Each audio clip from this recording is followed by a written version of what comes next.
Your brain is organized to reflect everything you know in your life. Your brain is a record of the past. It's an artifact of everything you've learned and experienced in this moment.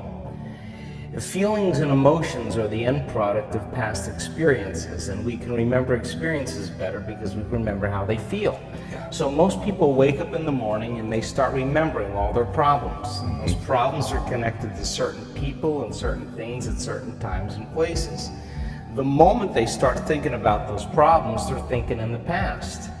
Those problems have an emotion associated with them, and the moment they start feeling those emotions, the body, as the unconscious mind, doesn't know the difference between an experience that's creating an emotion and the emotion the person's fabricating by thought alone. Now, thoughts are the language of the brain, and feelings are the language of the body.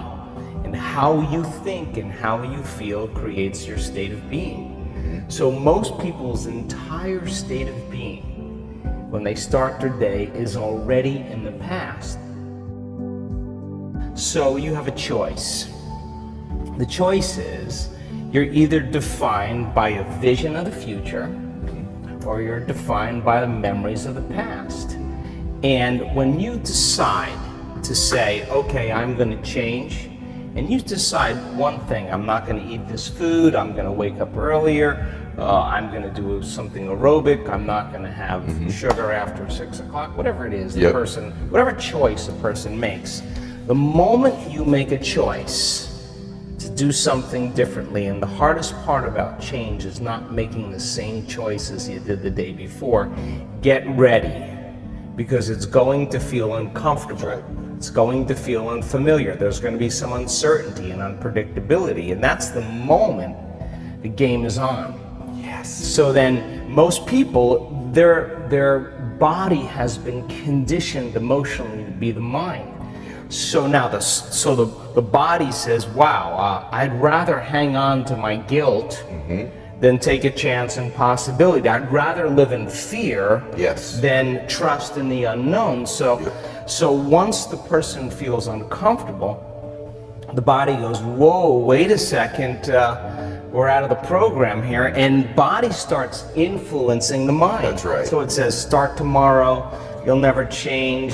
You don't have the money to do this. You're not good enough. Your mother told you were this. Your father's fault. It's your ex's fault. You know, all of the voices that come up. Now, here's the deal. If you respond to those voices, those same thoughts as if they're true, by the way, they're always going on behind the scenes of your awareness, but now they're amplified because you're outside your comfort zone. You believe in that thought.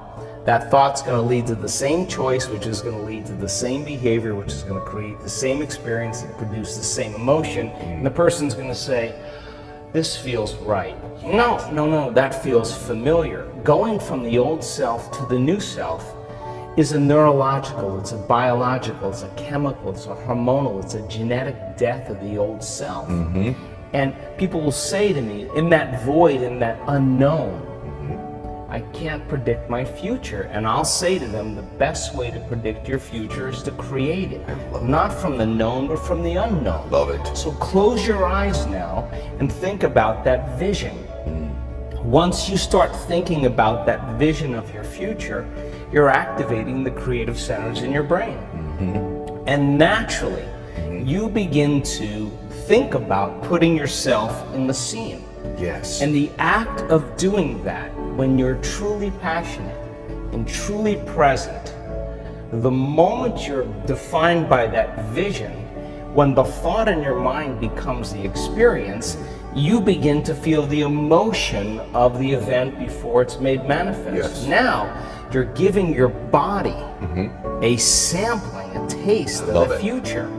And now, if a thought and a feeling create a new state of being, you're combining a clear intention with an elevated emotion, and now you're beginning to change your biology, and you're seeing a whole new landscape that you could never see before, because you're no longer viewing your future through the lens of the past. I love this. Now, this requires then something really specific, because most people will wait for their wealth to feel abundance. They'll wait for their success to feel empowered.